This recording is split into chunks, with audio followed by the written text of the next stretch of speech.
doutora, me lembra como é que é o nome que você disse no começo, assim, a primeira vez que eu ouvi para promotores inamovíveis, como é que é o nome? Eles são inamovíveis, rapaz, pensando nos inamovíveis. Pensando nessa onda toda, né? Aí outro dia eu discuti com um amigo meu, falei, rapaz, tem gente que não é povo não, é outra coisa. Ele não é povo sim. Eu falei, rapaz, não é povo não. Se eu roubar uma galinha, eu sou preso. Eduardo Cunha vai com certeza, através de delação, ganhar uma tornozeleira.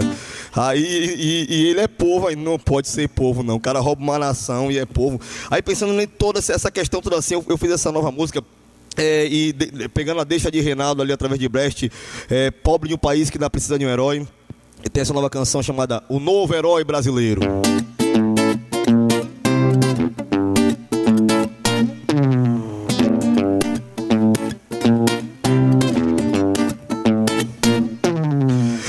Ele não sabe voar, não tem imortalidade, não tem visão de raio-x, muito menos cinto de utilidade. Mas ele não sabe voar, não tem imortalidade, não tem visão de raio-x, muito menos cinto de utilidade. Mas vestido em sua toga, de martelo na mão, mostra sua voga ser o novo herói da nação.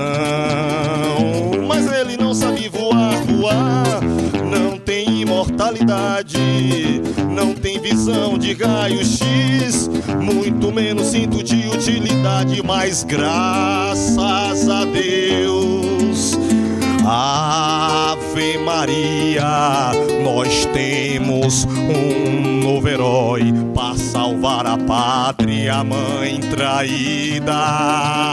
E o seu superpoder é de estar acima da lei e te fazer crer que é para lhe proteger. É de estar acima da lei e te fazer crer que é para lhe proteger. Estão enfiando um morão bem no rabo da nação, e tem muita gente achando que tá gostoso, que tá dando tesão.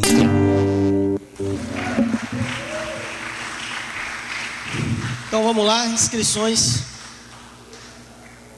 1, 2, vamos lá? 3 com quem? Tá. Não.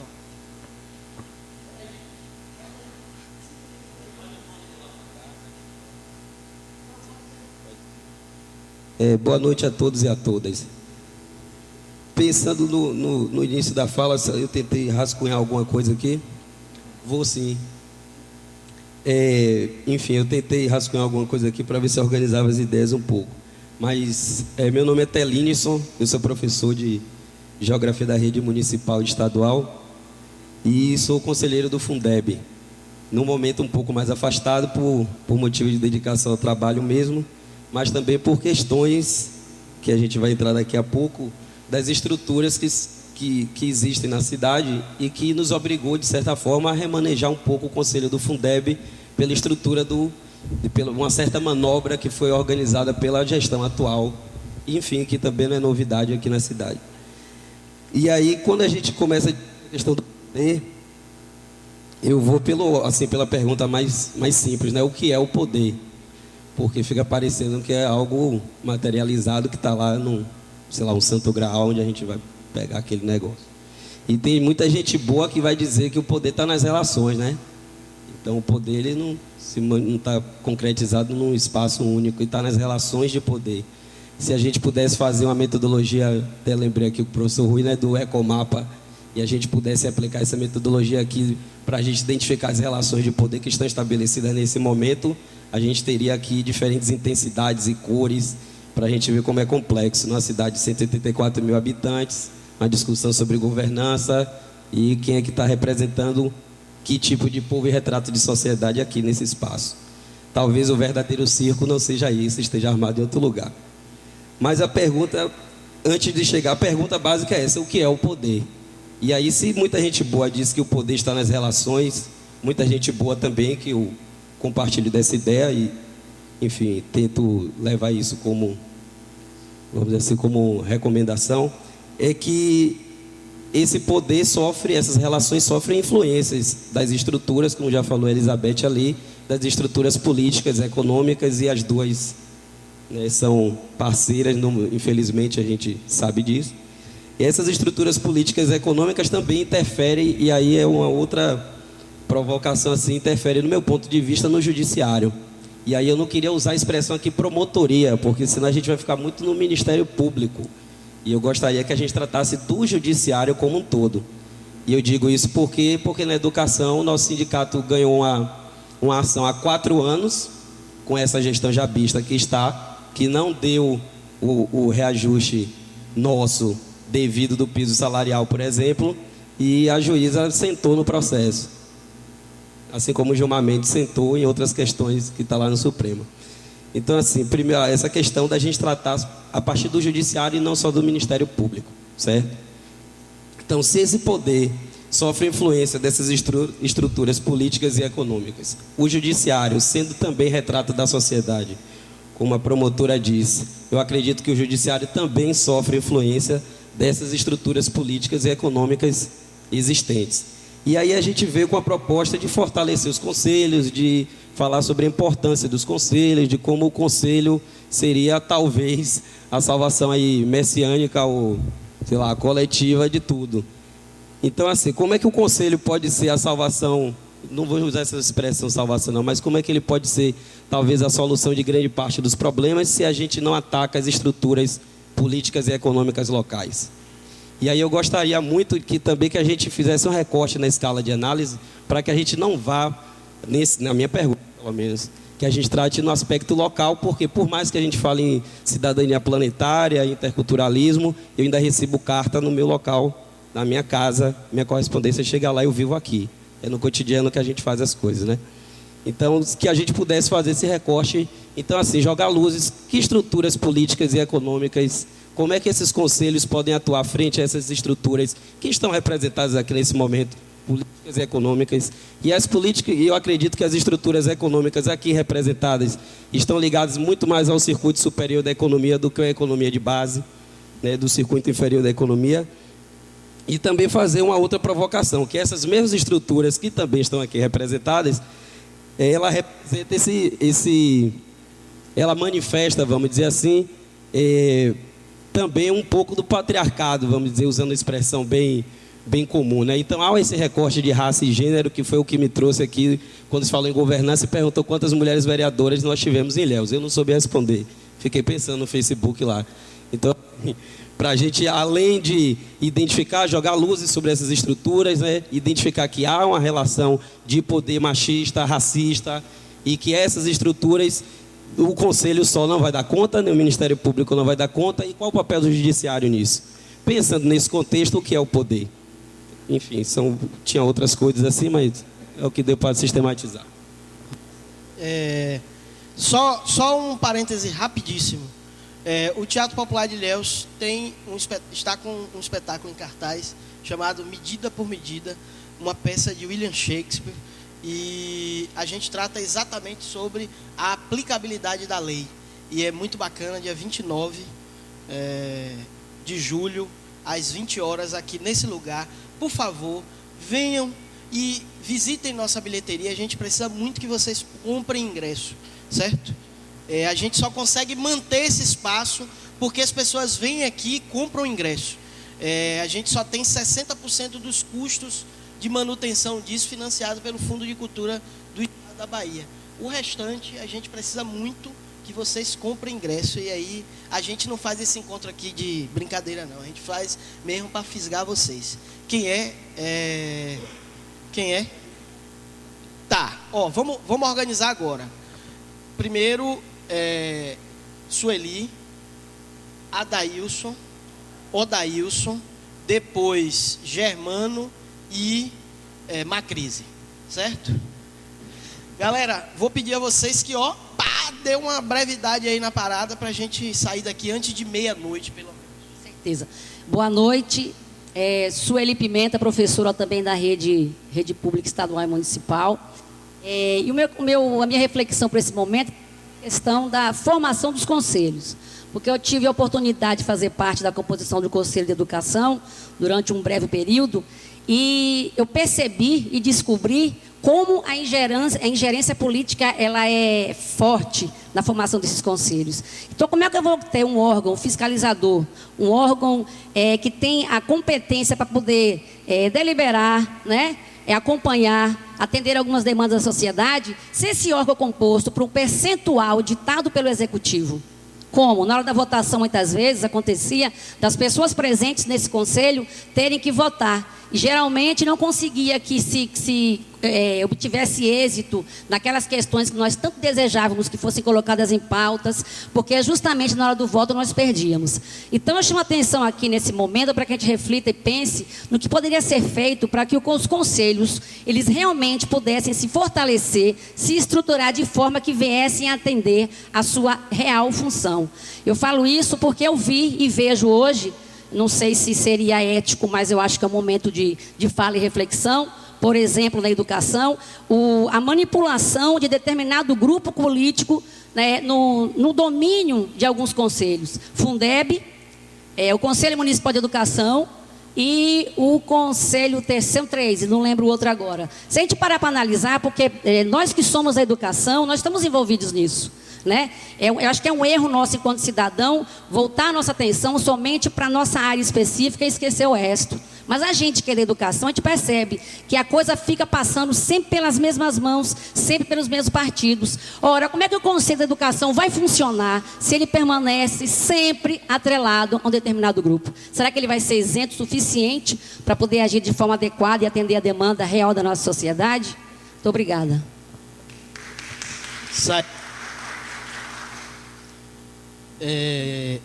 Odailson. Boa noite a todos. Algumas coisas já foi contemplado por meus dois colegas. Meu nome é Odailson, eu faço parte do Conselho de Segurança da Zona Sul, Conselho Comunitário, e faço parte da Associação de Moradores também, né? E também do GT, do Grupo de Trabalho de Resíduos Sólidos do município de Ilhéus. O que eu vejo, assim, a partir do momento que eu cheguei, eu vi a sua fala, doutora, eu cheguei na parte do poder e na parte também que fala sobre o legislativo, do executivo e do judiciário, né? Eu vou falar pela parte das associações, que já começa na parte das associações. Quando existe um convite à própria comunidade para participar dos conselhos, já existe uma barreira. Hoje nós temos inúmeras associações de moradores, mas se eu perguntar aqui quantas realmente representam a sua comunidade, eu vou contar: Vilela,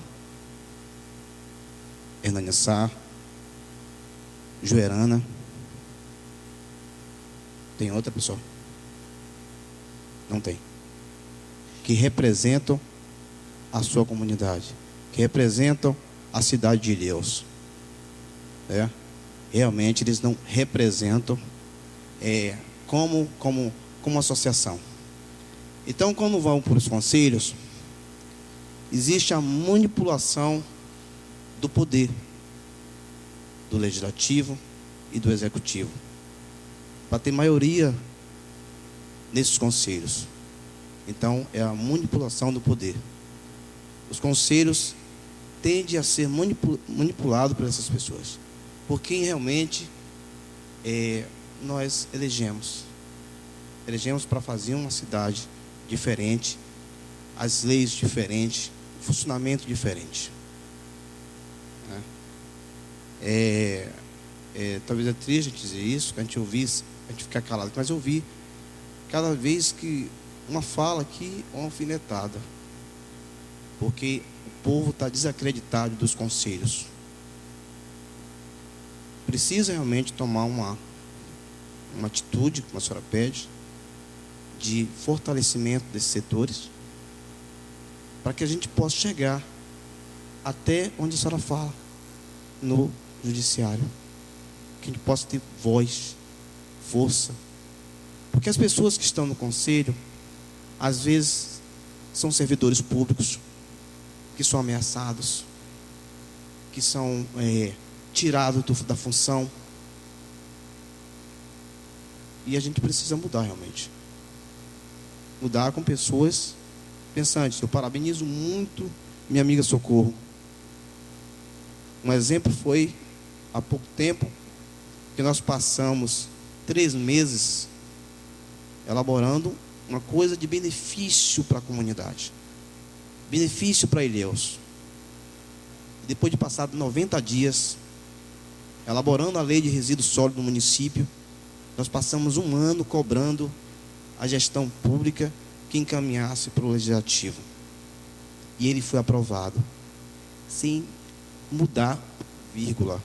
Sabe por quê? Eu gostaria que mudasse. Eu gostaria que tivesse questionado. Mas a Câmara aprovou, sem mudar uma vírgula. Sem conhecer um artigo. Eles aprovaram. Pois eu digo à senhora, ele foi aprovado, ele foi hoje foi sancionado, e ele vai ser minha cartilha. E eu espero que todo mundo pegue ele como uma cartilha para um Ilhéus melhor.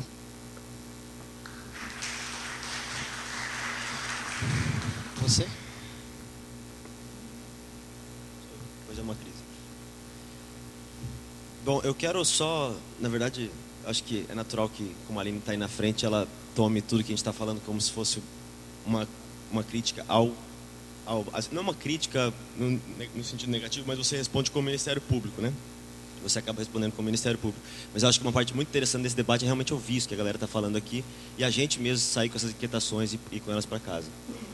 E pensar e discutir. Acho que essas são as relações de poder que a gente tem que catalisar aqui mesmo.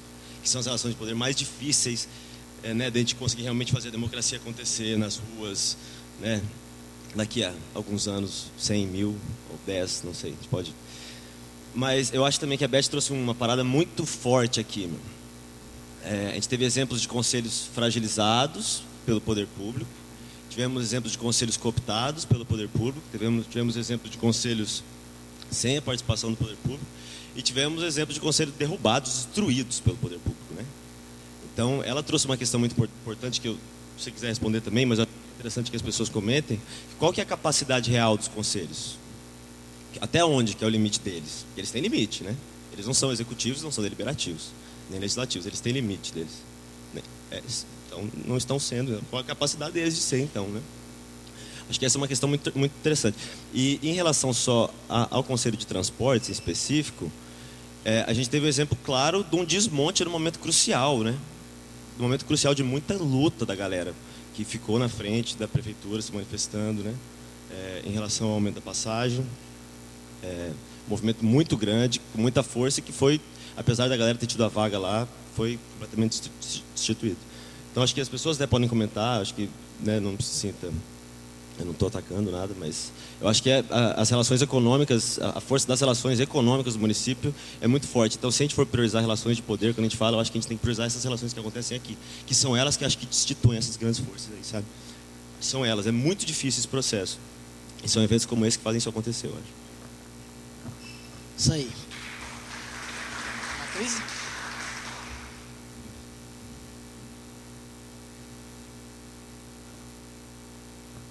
Boa noite. Só posso falar 20 minutos, não é isso, mandou no máximo? Em pé? Bom, me chamo de Macrise. Eu participo da Associação de Moradores Teotônio Vilela, Centro Comunitário Nossa Senhora da Conceição, no Nelson Costa. Sou sindicalista, servidor público do Judiciário. Enfim, a gente fica incomodado quando ouve, é importante esses momentos aqui. Em momentos diferentes, eu já participei entre titular e suplente do Conselho da Cidade, do Transporte, da Alimentação Escolar, da Saúde, em governos diferentes. E a gestão do prefeito Jabes, até por compreender a importância e a função do conselho, dessas gestões que eu participei, é a gestão que mais atropela os conselhos em geral, o controle social, principalmente nos conselhos deliberativos. Nós temos exemplo do Conselho de Saúde, onde um cargo de confiança registrou 3 entidades que ele mesmo preside nas vagas de usuário, porque aí além das vagas da gestão, você ampliar dentro das vagas de usuário. Tem as denúncias que nós formalizamos e estão lá no Ministério Público para ver se a gente termina dando uma freada em algumas situações. No conselho, na conferência da cidade, que foi o mais recente, a gente chamou a atenção na primeira noite que 80% das pessoas que estavam lá foram pessoas claramente, eu chamei a atenção disso e ficou comprovado depois, claramente pessoas que foram obrigadas a comparecer na conferência, e aí depois houve um esvaziamento total, e no dia seguinte tinham umas 15 pessoas, porque elas tinham que estar lá para poder fazer a foto bonita da conferência. Então, esta é a realidade no geral de como a atual gestão enxerga e procura tratorar na linguagem corriqueira que a gente fala, os conselhos, principalmente os deliberativos. Aí os questionamentos, doutora, principais seriam os seguintes. Como o Socorro já falou aqui outro dia, nesse mesmo palco, o executivo em Ilhéus é quem mais legisla. O legislativo é só para dizer sim, raramente, eu acho que eu nunca ouvi um não, é sim, alguns poucos que dizem um não, e aí confirmar quem mais está legislando.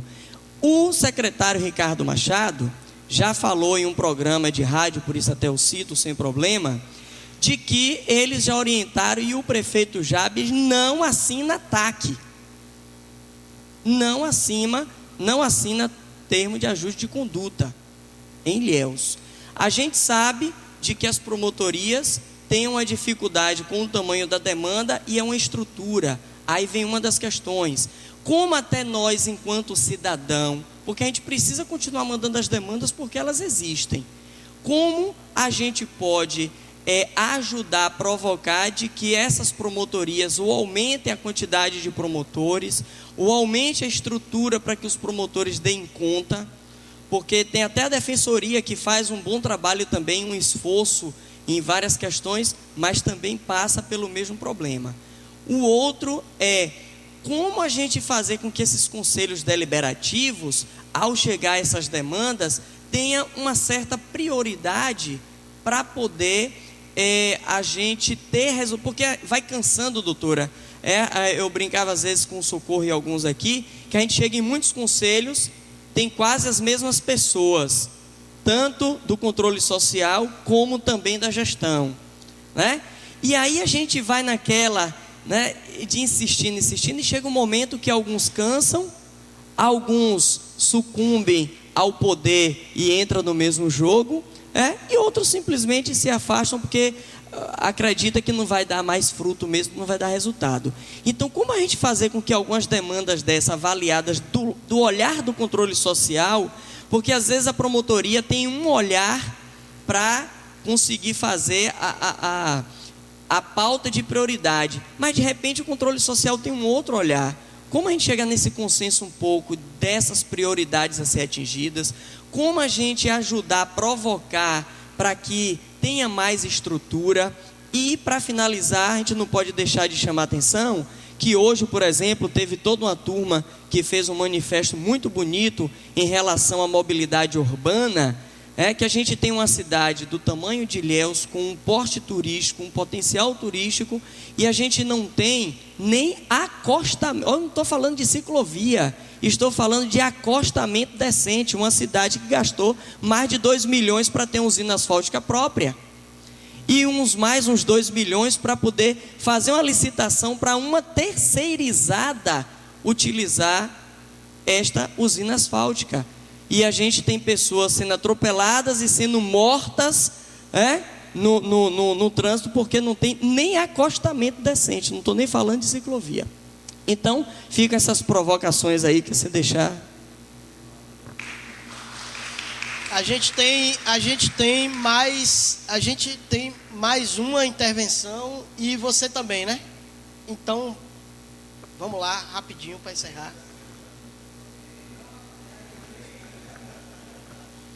Cláudio Magalhães, eu sou conselheiro, representante dos povos indígenas do estado da Bahia no CEPRAM. Também participei de diversos conselhos, né, e a grande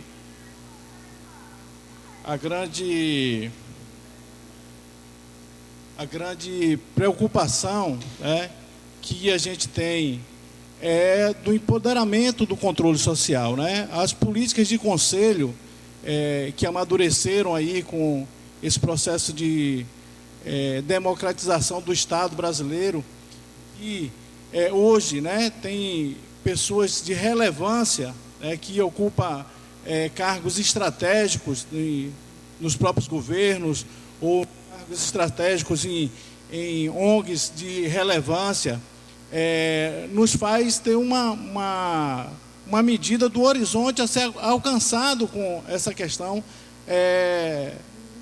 da luta, né, pela implementação das políticas através dos conselhos.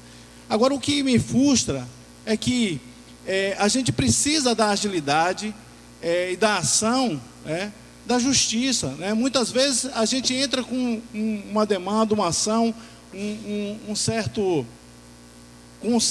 uma certa qualidade hoje que esses conselheiros já têm, né? Produz uma peça bem fundamentada, bem organizadinha, uma denúncia com uma certa capacidade e capilaridade de que a justiça, né, percorra os caminhos próprios da justiça, e a gente sabe que a celeridade não é uma coisa constante na justiça. Eu sou também funcionário público do judiciário, vejo a questão burocrática, mas assim, essa sensação, né, que a gente tem de impunidade geral acaba desmotivando aqueles que ainda inspiram, né, talvez nesse discurso que a nobre promotora propôs aí, até aqui hoje, né, nesse horário, debatendo isso, mas precisa motivar aqueles outros, né, as outras pessoas que, porventura, sofrem também as consequências dessas irresponsabilidades de, muitas vezes, não entender o que é um conselho consultivo e um conselho deliberativo, né, e que um conselho consultivo, muitas vezes, pelo poder que está do outro lado, lhe consulta e faz totalmente diferente do que foi, vamos dizer assim, pactuado nesses conselhos. Assim, essa dimensão da gravidade dessa situação, e que muitas vezes a gente não encontra amparo no judiciário, cria essa falsa ideia de que esses conselhos não servem para nada, a não ser, muitas vezes, para legitimar a ação imprópria daqueles que estão hoje no executivo, seja ele quem for. Então, essa é minha aflição, né? Eu continuo acreditando que existe essa possibilidade de a gente fazer um bom debate, né? Eu acho que não dá mais para a gente ir no Conselho de Meio Ambiente, como o secretário Eugênio Singler é uma águia, né, do ponto de vista da condução do processo, que a gente conhece como rolo compressor. A gente consegue lá, hoje, organizadamente, tentar coibir isso com as articulações para fora desse conselho, né? A população precisa entender e a gente precisa denunciar nas esferas e nos espaços de poder, mas eu acho que a legitimidade e o papel institucional do judiciário precisa nos amparar, né? A gente vê diversas vezes defensores de direitos humanos está sendo morto, né?